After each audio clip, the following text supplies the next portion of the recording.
croyait en un dégel des tensions entre majorité et opposition politique au Niger, le vœu pieux n'aura duré que quelques semaines. Mis en place par Birgui Rafini, Premier ministre du Niger et chef du gouvernement, le comité en charge de la réflexion sur le code électoral et le règlement intérieur du CNDP, le Conseil national du dialogue politique, a remis un rapport au Premier ministre en l'absence des représentants de l'opposition. Pourtant, le cahier de charges enjoignait aux différentes parties de rechercher des solutions consensuelles pouvant garantir la tenue d'élections libres, transparentes, inclusives et crédibles. Ces derniers n'ont pas traîné pour accuser le régime et le parti au pouvoir, le PNDS Taraya, de manigance, de faux fuyants, de manœuvres politiciennes et autres reniements. Le vrai point d'achoppement semble l'article 8 du Code électoral qui, en l'état, disqualifie le chef de file de l'opposition nigérienne et aujourd'hui en exil, Hama Amadou. Le Front patriotique et le Front pour la restauration de la démocratie et la défense de la République forment désormais une plateforme unie pour le compte de l'opposition et fait une batterie d'exigences. Ensuite, et dans la région du lac Tchad, il ne se passe plus un jour sans que des attaques avec mort de civils, de militaires ou encore d'enlèvements ne soient signalées de part et d'autre de la frontière entre le Niger, le Nigeria, le Tchad ou encore le Cameroun. L'une des dernières en date, l'enlèvement de 15 femmes par Boko Haram à Difa, au nez et à la barbe de tout le monde. Des parlementaires de la localité ont demandé au gouvernement d'agir pour les retrouver. Les chefs d'État de la région se sont d'ailleurs rencontrés et demandé entre autres le soutien de la communauté internationale dans le cadre de la lutte contre le terrorisme dans la région. Niger, nouvelle plateforme de l'opposition et attaque djihadiste répétée. Pour quelle responsabilité du régime Issoufou? C'est le thème du numéro du jour de votre émission Angle de vue qui se consacre au décryptage de l'actualité sur le continent africain. Place au débat, on revient juste après la virgule.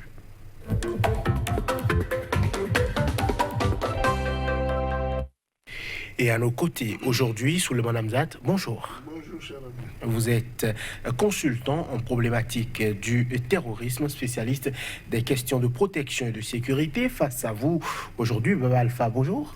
Bonjour, bonjour chers téléspectateurs. Un plaisir de vous retrouver sur ce plateau. Vous êtes journaliste, ancien président de la Maison de la Presse du Niger. Baba Alpha, l'opposition unie contre le code électoral.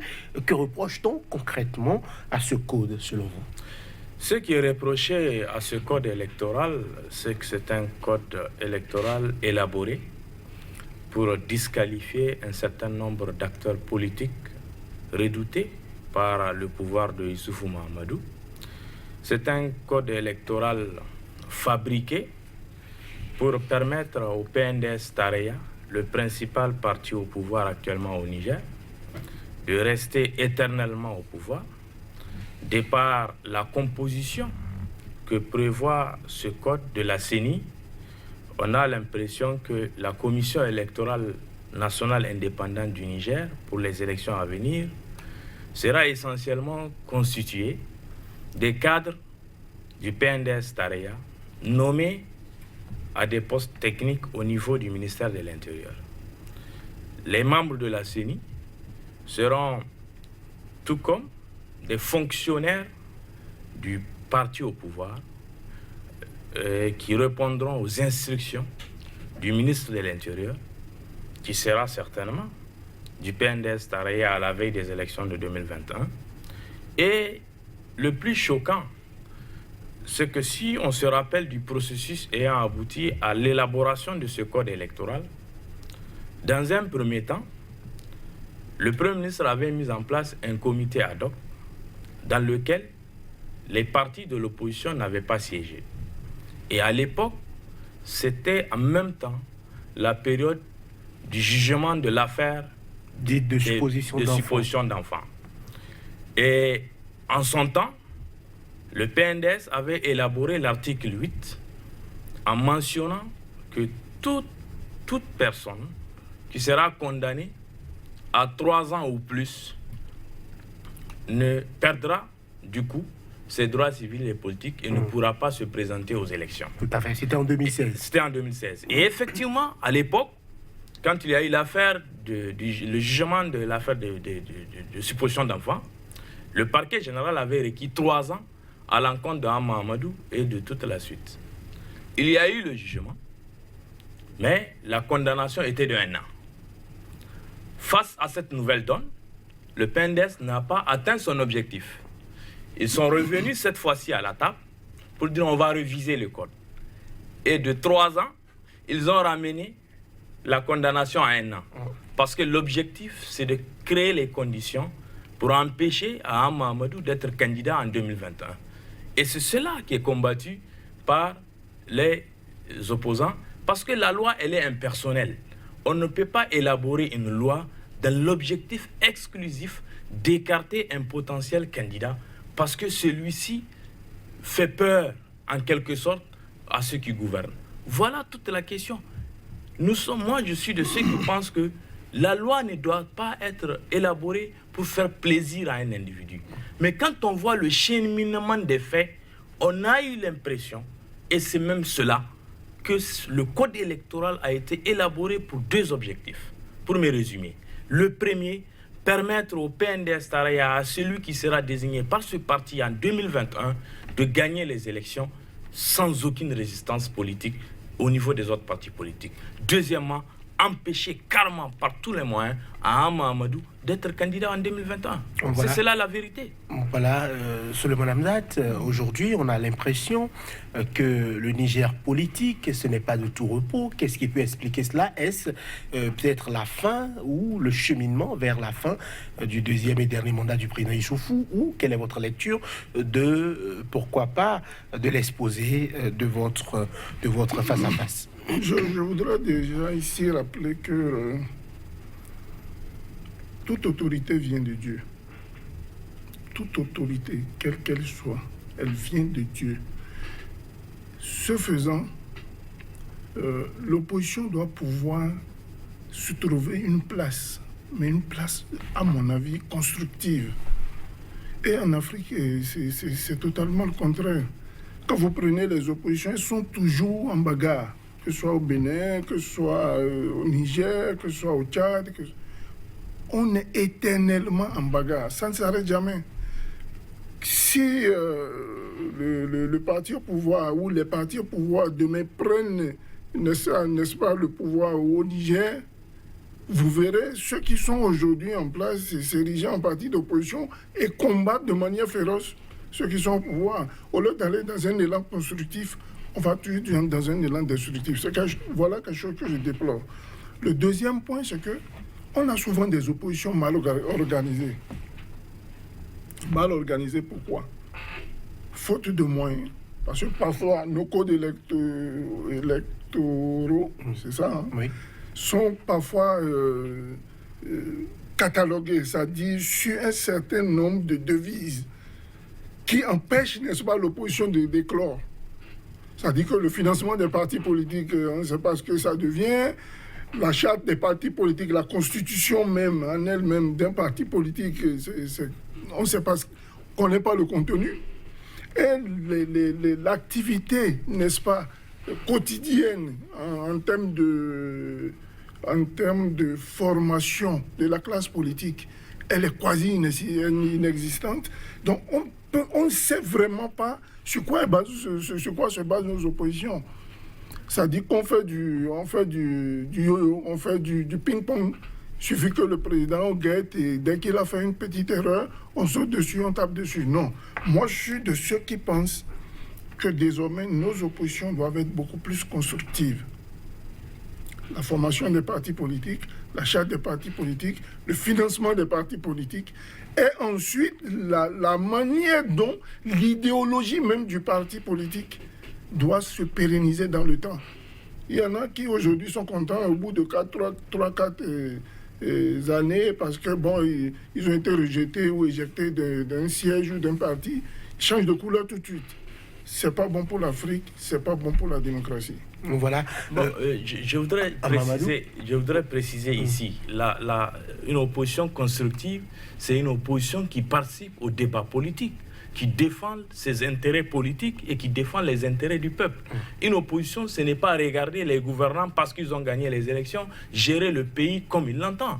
Une opposition doit s'organiser et je pense que c'est cela. Une opposition doit agir dans le cadre démocratique en refusant d'appeler au bain de sang dans un pays. Et je pense que la plupart des oppositions africaines, que je connais notamment dans la sous-région ouest africaine, agissent dans ce sens. Il est rare de constater des opposants qui appellent le peuple à affronter les forces de l'ordre ou à aller déloger le président de la République.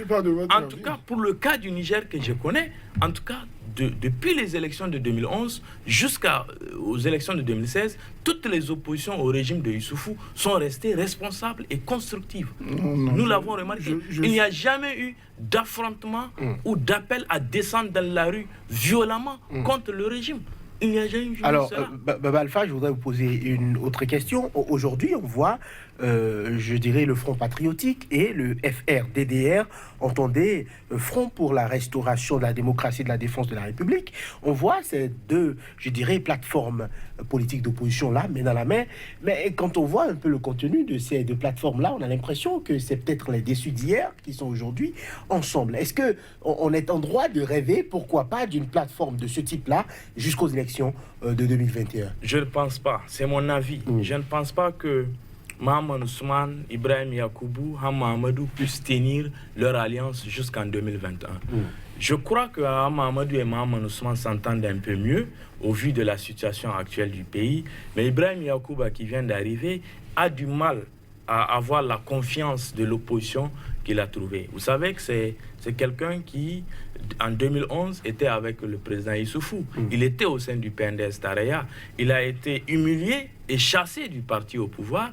Il s'est présenté aux élections. Il est arrivé 5e au premier tour des élections présidentielles. Tout le monde croyait qu'à l'époque, Ibrahim Yacoub avait avait deux options. Soit rester neutre, ne pas appeler ses militants à voter pour Issoufou ou Hama Amadou, ou soutenir Hama Amadou. Et contre toute attente, il a soutenu Issoufou Mahamadou. Il est resté avec ceux qui l'ont humilié la veille. Nommé ministre des Affaires étrangères. Et il y a quelques mois, il a été chassé du gouvernement parce que le Premier ministre l'a appelé, l'a informé que le président de la République ne souhaite plus le garder au sein de son gouvernement. Et du coup, il a quitté le gouvernement et il a quitté la majorité qui soutient le président de la République. Il a créé son propre front. Son propre front s'est effondré au bout de quelques semaines parce que deux figures emblématiques de ce front ont fini par quitter le front pour s'allier au pouvoir. Et du coup, aujourd'hui, Ibrahim Yacouba a du mal à avoir la confiance des opposants. Et tout le monde pense qu'il roule pour quelqu'un. Mais il se défend. Et il se défend bien, moi je pense. Il a dit à plusieurs reprises qu'il n'a pas de directeur de conscience et que son combat aujourd'hui, c'est pour dans l'intérêt de la nation nigérienne, pour créer une sorte de rupture. Est-ce que vous y croyez? Bon, vous savez, c'est quelqu'un que je connais très tôt. Vraiment, je l'ai connu en tout cas très tôt pour moi, pas pour lui. Et je croyais en lui. Mais il a eu des choix assez compliqué et assez discutable à un certain moment de sa carrière politique. Mais bon, s'il estime qu'il a changé, qu'il doit agir dans le sens de maîtriser vraiment ses choix politiques, je pense qu'on peut le croire, mais il a du mal à la date d'aujourd'hui à s'imposer comme un véritable opposant au régime Issoufou Mahamadou. Voilà. Souleymane Hamzat, est-ce que dans ces conditions-là, est-ce que cette opposition-là peut, je dirais, se faire entendre et avoir une certaine cohésion, notamment par rapport au rapport de force qui s'installe ou qui est essentiel à toute démocratie? De mon observation, les oppositions africaines en général, dans tous nos États, sont souvent d'accord sur leurs désaccords. Faites le tour, vous verrez. Même ici, chez nous au Bénin, on se réunit, on s'entend. Vous voyez ce qui se passe au Congo? On s'entend, on est bien, on signe des accords, on arrive là-bas et on ne sait pas qu'est-ce qui s'est passé. Et voilà, l'omelette, elle est grillée. Donc voilà, c'est ce que je disais à l'entame. À partir du moment où, dans le précaré politique de chaque pays, de chaque nation, la démocratie n'est pas définie de manière claire, et qu'au sein de nos partis, il n'y ait pas une méthodologie, n'est-ce pas, idéologique n'est-ce pas, de galvaniser les militants, accepter qu'il y ait ce yo-yo-là. Vous verrez, il a dit, il vient de le dire qu'il n'est pas sûr que les leaders de l'opposition tiendront jusqu'à 2021. Et c'est ce qui va se passer. Parce que là, même à la veille des élections, vous voyez, l'opposition se déchirait. Chacun tire sur la ficelle pour avoir le maximum. Le cas au Bénin, vous voyez ce qui se passe dans le PRD. Pourtant, ils sont ensemble. Donc, le PRD n'est pas de l'opposition. Et pour ceux qui sont de l'opposition, ça veut dire que c'est encore pire. Donc, il faudra, à mon avis, que les oppositions africaines se prennent au sérieux.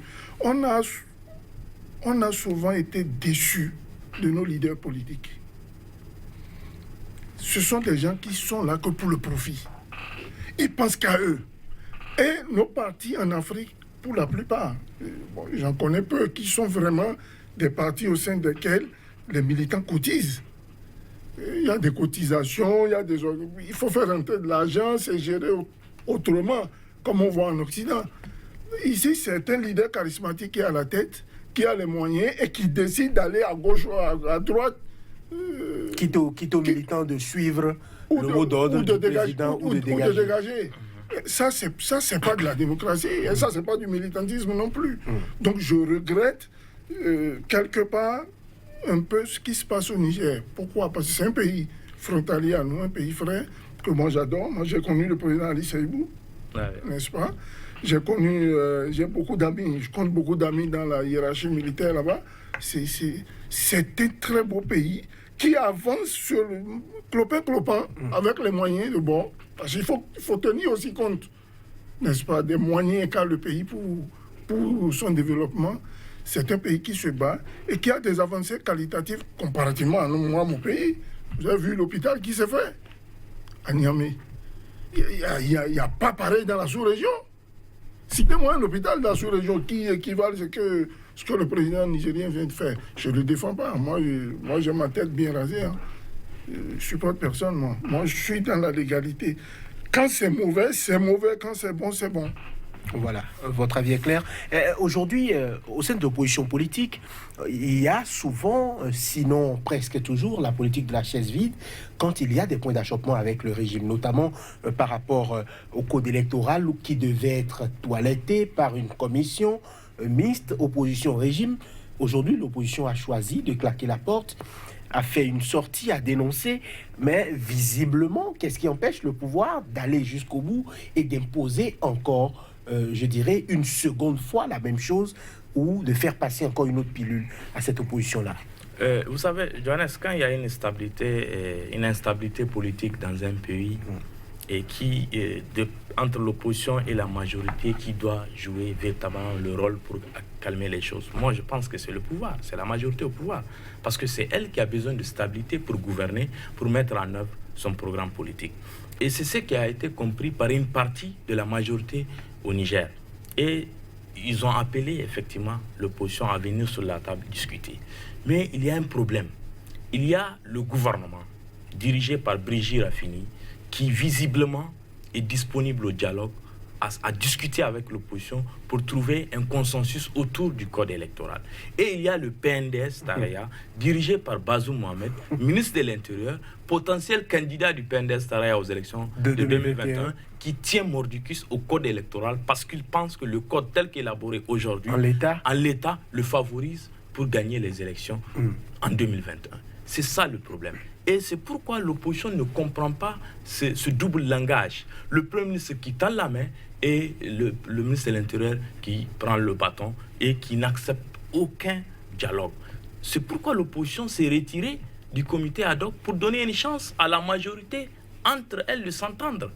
Parce que l'opposition était disposée vraiment à faire des consensus, à faire le consensus autour d'un certain nombre de dispositions du code électoral. Mais le problème persiste au niveau de la majorité. Je ne suis pas de ceux qui pensent qu'il faut encourager la politique de la chaise vide. Mais quand vous n'êtes plus écoutés, quand ceux qui sont censés vous écouter, eux-mêmes ne s'entendent pas sur l'essentiel pour venir avec des propositions concrètes, quand ceux qui sont même au sein du comité ad hoc sont d'accord avec vous, ils sont d'accord avec tout ce que vous avez dit, ils sortent du bureau ils reviennent parce qu'ils ont appelé là-bas, on leur dit non, faites ceci, faites ça, faites cela. C'est ça le problème. Et c'est pourquoi ça bloque au Niger. Sinon, je suis d'accord que l'opposition doit rester au sein des institutions républicaines pour continuer le combat au niveau de l'Assemblée nationale, au niveau du Conseil national de dialogue politique. Le CNDP est né en 2004 et c'est une institution qui a fait école dans la sous-région, qui a été saluée par l'ensemble des partenaires du Niger. Et c'est une institution qui est composée des partis de la majorité, des partis non affiliés et de l'opposition. Quand les non affiliés et l'opposition ne participent pas aux travaux du CNDP, quelle crédibilité les décisions qui en sortiront auront? Donc c'est ça le problème. Mais nous avons l'impression que le ministre de l'Intérieur, président du PNDS Tareya, tient un discours, la minorité, pour eux, c'est la majorité en termes mécaniques au niveau de l'Assemblée nationale qui doit dicter les lois électorales au Niger. Non, je ne pense pas que c'est cela. Je vais rebondir juste sur ce que vient de dire mon co-débatteur. Quand on est dans l'opposition, on aspire à gagner le pouvoir. Aller au pouvoir, n'est-ce pas? Il y va d'une certaine élaboration stratégique. Une conquête du pouvoir, c'est des données stratégiques pour déstabiliser l'adversaire. Ça se prépare. Ça se prépare. Donc il faut, dans ce cadre-là, des hommes aguerris. Il ne faut pas mettre autour d'une opposition des ambitieux parce qu'on a envie de voir un fauteuil. Comme l'a dit le président Laurent Gbagbo, le fauteuil, il a un propriétaire. Le fauteuil présidentiel, il a un propriétaire. Et le propriétaire, c'est le peuple. Ce ne sont pas les leaders politiques. Il y a des leaders politiques qui valent que dalle. Ouais. Dans le cadre du Niger, à mon avis, et du point de vue de mon observation, je pense que l'opposition doit être beaucoup plus stratégique. Parce qu'elle va dans tous les sens. Ça se fait et se défait. On ne sait pas. Aujourd'hui, Amadou, il est en exil depuis. Quoi qu'il y ait des sources de renseignement, machin, il n'est pas sur le territoire. Il est coupé de certaines réalités. Ce que vous me dites par téléphone et ce que je vois de mes yeux, ça n'a pas le... Donc, le Niger a un problème d'objectivité par rapport à l'opposition, d'un leader charismatique. C'est mon avis. Et là, ça dandine, ça accepter que le pouvoir en place, dont il parlait, et qui aussi va se déstabiliser, croyez-moi, vous allez voir le pouvoir s'effriter, n'est-ce pas? Kabila au Congo, il a été plus intelligent. Il a attendu les dernières minutes, il dit voilà celui que... Il n'a pas donné l'opportunité à quelqu'un de faire cette bataille qui se passe aujourd'hui au Niger, au sein du pouvoir. Je ne parle pas de l'opposition, au sein du pouvoir, entre le ministre de l'Intérieur et le président du parti au pouvoir. Entre le Premier ministre entre le Premier ministre et certains autres classiques du vous allez vous rendre compte dans les mois qui vont suivre, et surtout à l'approche des élections, qu'il va y avoir un méli-mélo comme vous ne pouvez pas vous entendre. Mais si l'opposition est fragilisée déjà, et que le parti au pouvoir aussi se fragilise aussi, mais c'est la porte ouverte au vandalisme. Je vais revenir sur un point qui est très essentiel. Le pouvoir, il s'arrache. Le pouvoir, moi je passerai par tous les moyens qu'il faut pour vous déstabiliser. Même antidémocratique. Écoutez, c'est le jeu de la politique. La démocratie, pour moi, c'est du yo. Je dis souvent ici que ça n'a jamais existé. C'est un truc même qui n'est pas conforme à nos réalités sociales. N'est-ce pas? C'est un autre débat. C'est un autre débat. C'est un autre débat. Je suis d'accord avec vous. Voilà. Mais je dis une chose, c'est pas possible dans les conditions actuelles que le Niger ait une stabilité politique. Non. Permettez-moi, du point de vue de l'idéologie politique, du point de vue des leaders qui mènent la danse au Niger, et le parti en face qui est en train de s'effriter, qui va vers une confrontation qui ne dit pas son nom. Ouais. Donc, les jours à venir vont certainement être un peu salés. Jonas, je ne suis pas si pessimiste. Je pense que le Niger connaîtra la stabilité politique. Je pense que la sagesse qui a toujours commandé toute la classe politique nigérienne, sans exception, va encore les commander à la veille des élections de 2021. Issoufou Mahamadou étant partant, sachant qu'il ne reviendra pas parce qu'il est à la fin de son mandat constitutionnel, quelque chose lui dira qu'il faut laisser ce pays dans la paix à côté de tout ce que nous connaissons comme crise sécuritaire, je ne pense pas que c'est opportun qu'on puisse plonger dans une autre instabilité politique. Et je pense qu'ils vont finir par s'entendre. C'est l'intérêt. Je ne suis pas en train de dire qu'ici, Mohamedou va plonger le pays. Et non, il n'a même pas intérêt à le faire. Parce qu'il faut qu'il assure ses arrières. C'est un homme responsable, hein, contrairement à ce que beaucoup de gens pensent. Vous savez, on peut être responsable soit, mais une hirondelle, à elle, ça ne fait pas le printemps. On peut vous penser aussi responsable, mais qu'ils disent le contraire. Je vous dis ce que moi je connais. Je ne dis pas ce que pensent les autres. Moi, ce que je connais de ce personnage, je pense que c'est quelqu'un d'aussi responsable que l'ont été tous les chefs d'État même du Niger. Que ce soit Kounché, que ce soit Tandja, etc. Chaque chef d'État a un degré de responsabilité qu'il assume quand il est au pouvoir. Mais la réalité de la gestion politique, économique, socio-culturelle d'un État, ce n'est pas un jeu de football. Nous qui sommes dehors, là, on pense qu'ils sont en haut là-bas, et oui, il fallait qu'ils fassent ça, on est spectateur. Vous avez vu, je fais juste... je fais rigoler un peu. Quand il s'agissait du match de l'indépendance, certains avaient dit ici qu'ils allaient tout bouler, n'est-ce pas? Et ils ont irrémédiablement manqué un pénalty. Donc, ça vous dit quoi? Entre la gestion quotidienne et ce qu'on fait tous les jours de la politique, aller au contact. Moi, j'ai approché des chefs d'État. Ce sont des malheureux. Je vous le dis ouvertement. Vivez une journée avec eux. C'est pas possible. C'est pas possible. Donc, c'est facile de critiquer quand on est dans l'opposition.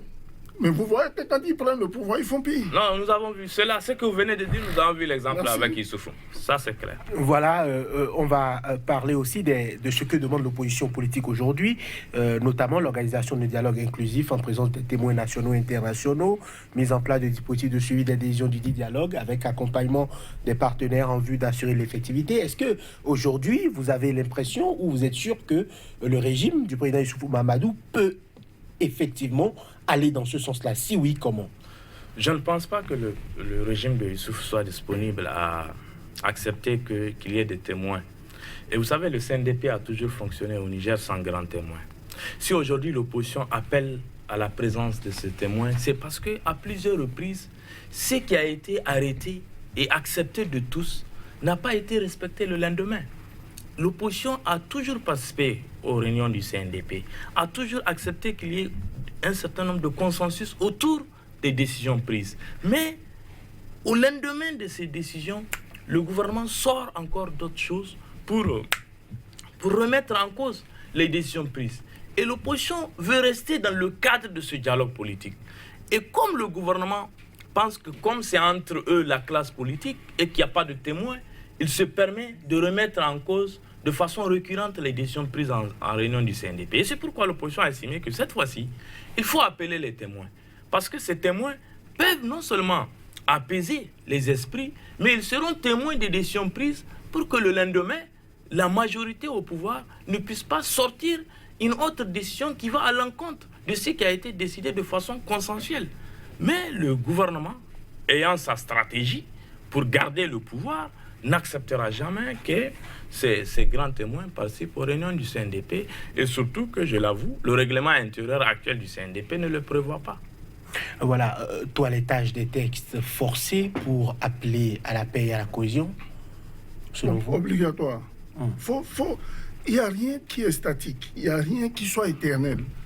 Même nous-mêmes, là, on grandit, on vieillit et puis on disparaît. Donc, c'est un éternel recommencement. Même les plus grosses théories, que ce soit le marxisme, le léninisme, c'est pas quoi, le capitalisme, aujourd'hui même, on sent que ça ne va pas. Il y a quelque chose qui ne tourne pas rond. Donc, il faut aller de temps en temps toiletter les tests. Moi, je suis d'accord pour que et n'attendez pas le gouvernement pour le faire, hein, ils ne feront pas. Moi, tant que je suis au pouvoir, je ferai tout pour garder le fauteuil, aussi bien pour mon parti. Ça a été comme ça partout. De façon légale? Non. Oui, vous dites de façon légale, mais qu'est-ce qu'il n'y a jamais eu de légal sur le sol africain? Vous le savez bien, vous savez de quoi je parle. Que ce soit moi ou vous, ou lui qui accède au pouvoir demain, moi je trouverai toujours qu'il y a quelque chose qui ne va pas dans ce qu'il fait. C'est comme ça, c'est le jeu politique qu'il demande. Donc il va falloir faire avec. J'ai souvent dit, hein, pour rigoler encore une fois, s'il n'y a pas de voleur, il n'y a pas de commissaire. Il n'y a pas de commissaire de police. Oui, mais il n'y aura non plus de juge. C'est toute une chaîne. Il faut de tout pour faire un monde. Nous sommes dans un contexte politique au Niger qui oblige l'opposition à faire beaucoup plus d'efforts. Vous savez, moi j'ai rencontré des leaders politiques en Afrique lors de mes voyages qui me disent le gouvernement ne veut pas nous voir faire ça, nous allons appuyer sur tel accélérateur. Ouais. Les obliger à bouger. Ouais. Mais quand vous restez dans votre coin, vous envoyez les masses dans les rues, on manifeste, on casse, on détruit le peu qu'on a. Moi, je n'appelle pas ça de l'opposition. Il faut se réunir, réfléchir, avoir des stratégies de conquête de pouvoir. Et ça, l'Afrique a quand même des hommes lettrés. On a des docteurs en stratégie de communication, des docteurs en ceci. Réfléchissons. Et puis, il faut qu'on arrête de chercher le pouvoir pour le pouvoir. Il faut pouvoir dire à la masse, voilà là où on vous amène. Et ça, nos oppositions n'ont pas. Ils vont sur Internet, ils copient un projet de société, vous le balancent. Il faut une réforme des tests. Je suis entièrement d'accord. Mais il ne faut pas une réforme des tests pour une réforme des tests. S'il faut réformer pour que le pays bascule, moi, je ne réforme pas. S'il faut réformer pour que le pays avance, ça pourra se faire. Et puis, il ne faut pas oublier une chose. On ne réforme qu'avec des hommes qui tiennent. C'est exactement comme à l'armée. J'envoie au front que des gars dont je sais la capacité capable de mettre un terme à ce qui se passe. Mais je n'envoie pas au front des yo-yo pour qu'ils viennent créer plus d'ennuis. Voilà, mot de fin par rapport au débat politique, notamment des difficultés entre majorité et opposition au Niger. Bon, moi je pense que Suleiman a dit quelque chose d'important. Il faut que l'opposition puisse avoir un leader charismatique. C'est vrai que l'opposition au Niger aujourd'hui est orpheline de son chef, Mamadou, qui est forcé à l'exil.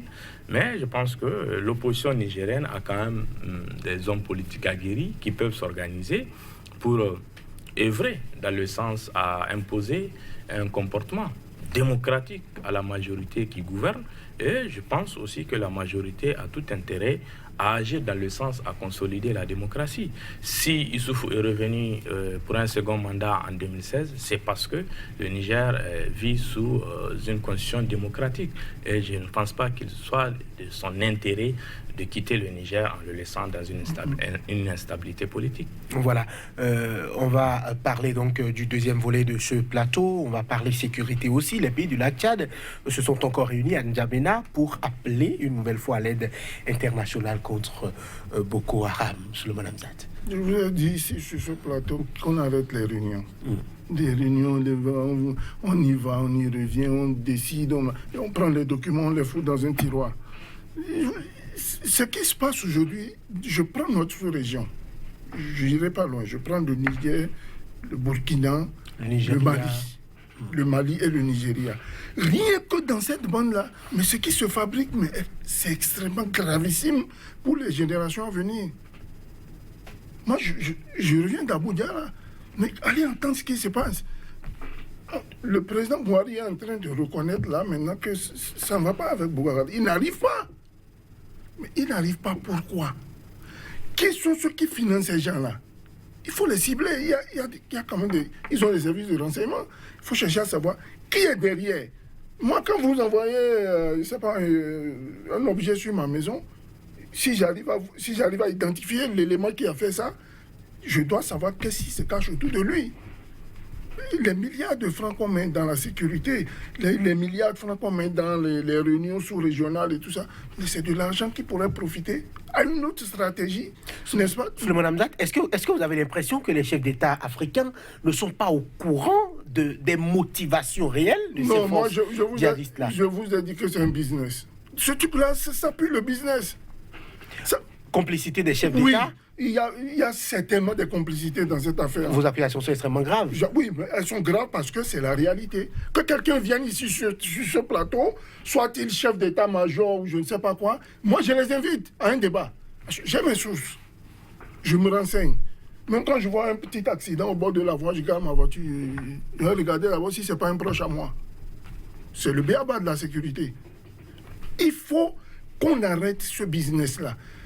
Les puissances qui sont derrière, quand vous attaquez un bastion, par exemple, de Boko Haram, mais imaginez-vous que ces gens-là sont plus équipés parfois que l'armée régulière. Et toutes ces armes-là, où?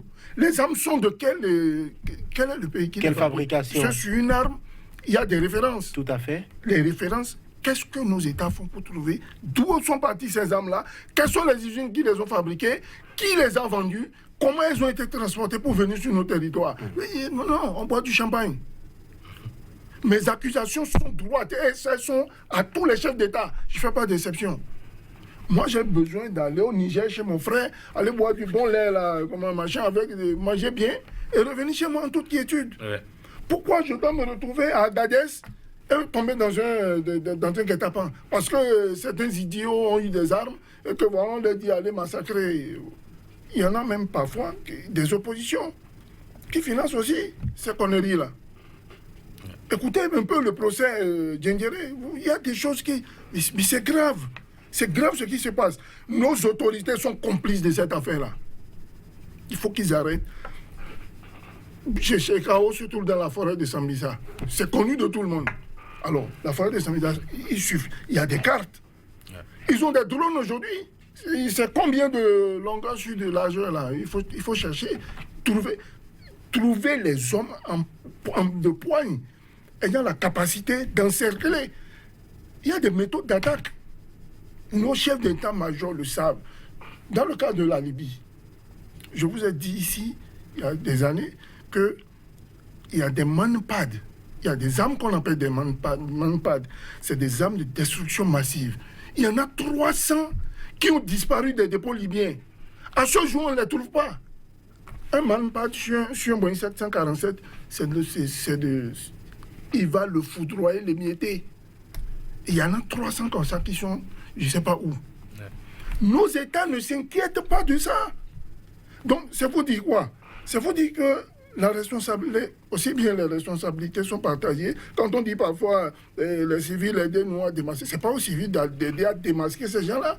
C'est vrai que donner une information en disant ah, on a vu Souleymane Hamzat à tel endroit ou monsieur un tel, ça participe des enquêtes. Mais il faille que nos États renforcent les services de renseignement, parce qu'il faut déjà le renseignement pour localiser les intéressés, de trouver les personnes dignes de foi.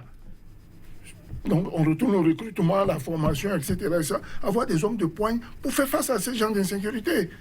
Et mettre un terme, n'est-ce pas, trouver la source et mettre un terme à l'approvisionnement de ces gens de délinquants.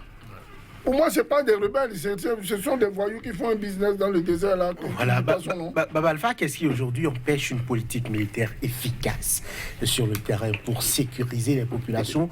Je rappelle qu'une quinzaine de femmes ont encore été enlevées à Difa il y a quelques jours de cela. Même des élus ont dû prendre la parole pour demander à ce que les autorités nigériennes notamment prennent leurs responsabilités. En un seul mois, en moins d'un mois, en 21 jours, 15 femmes, comme vous l'avez dit, ont été enlevées par Boko Haram. 7 agents de Forako ont été tués par Boko Haram. 2 repentis de Boko Haram qui étaient dans un centre à Difa se sont évadés. Ils étaient 4, les 2 autres ont été retrouvés. Ce qui empêche, pour moi, ça va un peu dans le sens de ce qu'a dit Souleymane. Il y a un manque de volonté parce que la question sécuritaire est devenue un business pour nos chefs d'État. Imaginez que chaque année, c'est des milliards et des milliards qui sont adoptés dans le budget pour soutenir la sécurité dans nos pays.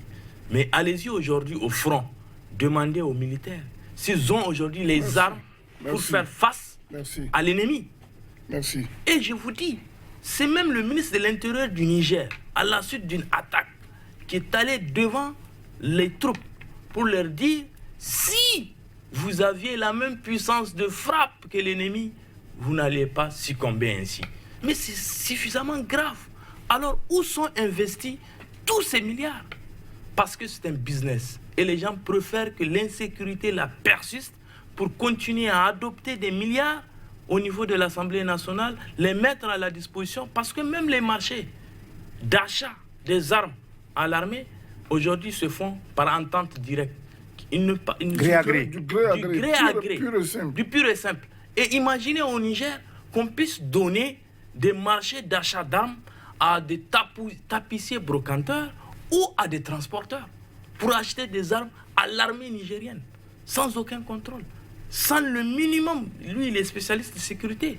Je ne pense pas qu'aujourd'hui, pour doter l'armée nigérienne de l'armement qu'il faut pour faire face aux djihadistes et à Boko Haram, qu'il faut donner des milliards à un tapissier pour aller acheter des armes aux forces de défense et de sécurité du Niger. Parce que c'est un business, parce que c'est un militant politique, il faut servir la clientèle politique pendant que le peuple qui n'a pas d'armes pour se défendre est en train de périr. Et on demande à ce même peuple de dénoncer des terroristes.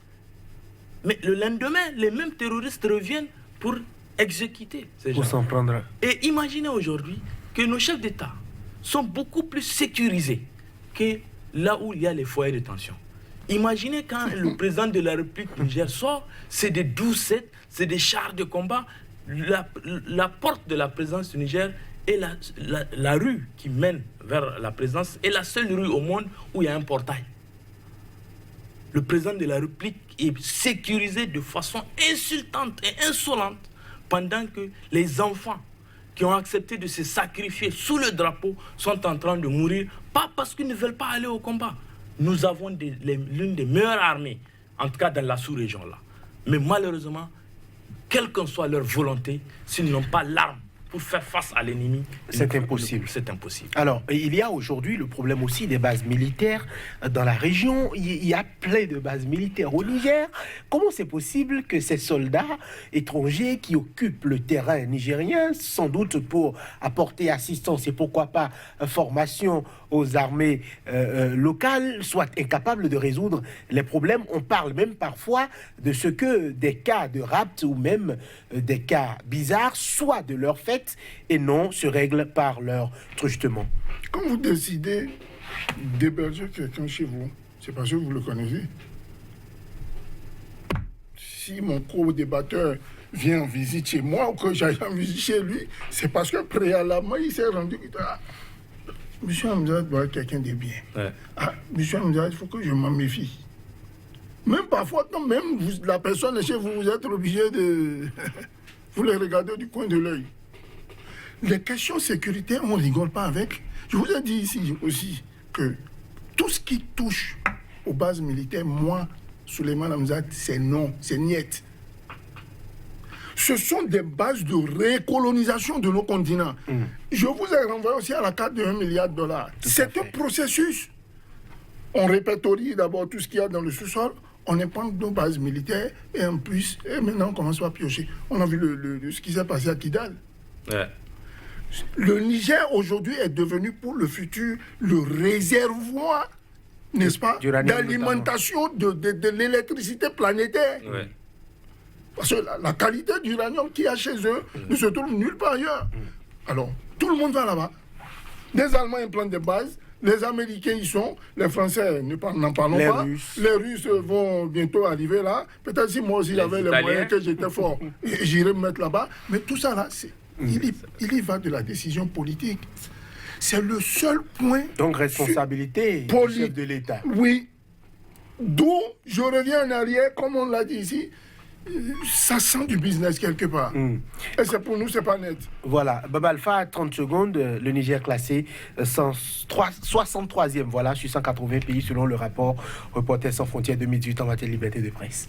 Oui, c'est là résulte des entraves graves à la liberté de la presse au Niger. Vous savez que l'année 2018 a été marquée par la fermeture des organes de presse indépendants.